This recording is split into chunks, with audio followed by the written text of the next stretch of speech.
Hello and welcome friends. आज की जो ये वीडियो है ये पाइथन प्रोग्रामिंग को लेकर के बना रहा हूँ और पाइथन के अंदर एक क्वेश्चन है। अब ड्राई रन अगर आपको आता है तो ड्राई रन अगर आएगा तो ही आप प्रोग्रामिंग की प्रॉब्लम को सॉल्व कर पाएंगे।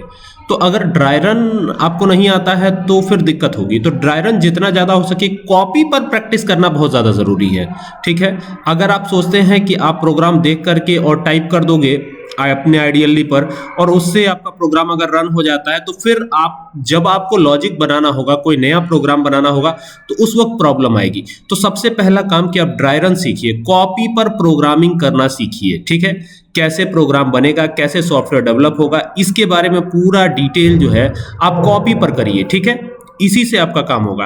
तो अभी क्या करना है, अभी हमें पाइथन ओपन करना है यहाँ से चल के। तो ये हम गए और यहाँ पर पाइथन की आइडियली को ओपन करता हूँ। विजुअल बेसिक कोड जो विजुअल स्टूडियो कोड है उसको भी यूज कर सकते हैं।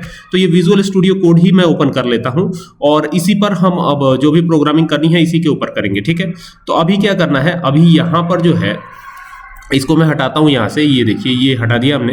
अब यहाँ पर देखिए, यहाँ पर लॉजिक कैसे बनेगा और प्रोग्राम क्या है ये पूरी डिटेल बताऊंगा। ठीक है, देखिए सबसे पहला काम कि यहाँ पर आउटपुट बताना है। तो जो भी आउटपुट या जो भी प्रोग्राम हो आपका, जैसे मान लीजिए एक छोटा सा लूप ही है तो ये हमने लिखा फॉर ए इन रेंज। ठीक है, तो ये जो है रेंज क्या काम करता है ये आपको पता होना चाहिए और लूप क्या होता है ये भी पता होना चाहिए। तो लूप जो है रेपिटेटिव जो है इटरेटिव स्टेटमेंट्स को जो है लूप कहते हैं हम। ठीक है, किसी भी प्रोग्रामिंग लैंग्वेज की बात करें, मैं सिर्फ पाइथन की ही बात नहीं कर रहा, किसी भी दुनिया की कोई भी प्रोग्रामिंग लैंग्वेज होगी तो लूप से ही जो है प्रोग्राम आसानी से बनाया जा सकता है। तो यहाँ पे देखिए मैंने स्टार्टिंग वैल्यू देखिए लिखा भी हुआ है। ये विजुअल स्टूडियो कोड लेने के पीछे का मोटो ये भी है कि यहाँ देखिए ये लिखा हुआ है स्टार्ट, मतलब कि 10 स्टार्टिंग पॉइंट है। ठीक है, अब अगर मैं दूसरी वैल्यू देता हूं, यहाँ पे 30 दे दिया हमने, तो देखिए यहाँ पे जो 30 है ना ये एंडिंग पॉइंट होता है। तो देखिए ये स्टॉप पॉइंट है। ठीक है, ये स्टॉप पॉइंट है और रेंज क्या काम करता है, लास्ट में से 1 माइनस कर देता है। यहाँ पे लिखा भी हुआ है j-1 मींस कि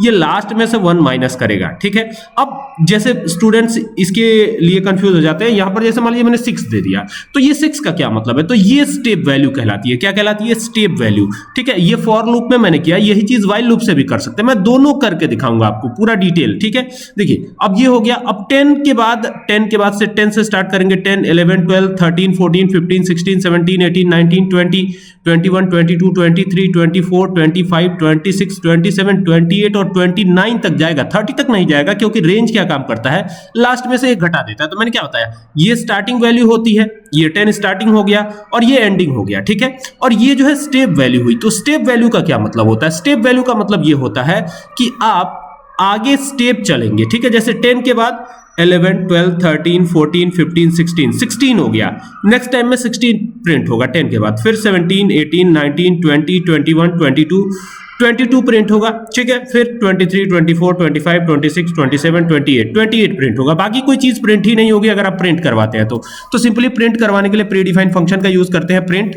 और यहाँ पे किसको प्रिंट करवाना है, तो ए को ही तो प्रिंट करवाना है। तो ए लिख दिया हमने और ए लिख दिया। तो अब इसको रन करवाने की बारी है, तो यहाँ से रन करवाते हैं। तो रन करवाया, तो अब रन करवाएंगे तो देखिए सेम वही रिजल्ट आपके सामने आएगा, 10 16 22 और 28। इसी तरीके से आपको कार्य करना है। अब कभी कभी क्या होता है ना, इसमें जो है प्लस माइनस करके आपको कंफ्यूज किया जाता है। जैसे मान लीजिए यहाँ पे कर दिया गया -1, अब -1 कर दिया गया तो जो ये रिजल्ट आ रहा है इसी में से -1 होगा, यानी 10 का बन जाएगा 9, 16 का बन जाएगा 15, इसके बाद 22 का बन जाएगा 21, 28 का बन जाएगा 27, यही आएगा अगर -1 कर देते हैं तो अभी देखते हैं क्या रिजल्ट आता है, एक बार फिर चलाते हैं इसको।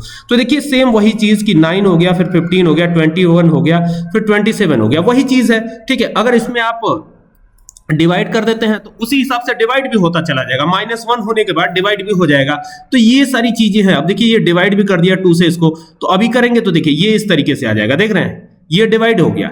ठीक है, तो कुछ इस तरीके का रिजल्ट आपके सामने आएगा और इस तरीके से अगर आप ये पूरा इंप्लीमेंटेशन कॉपी पे करते हैं तो ये ज्यादा बेटर है। ठीक है, समझ में आ रही है बात? चलिए मिलते हैं नेक्स्ट वीडियो में।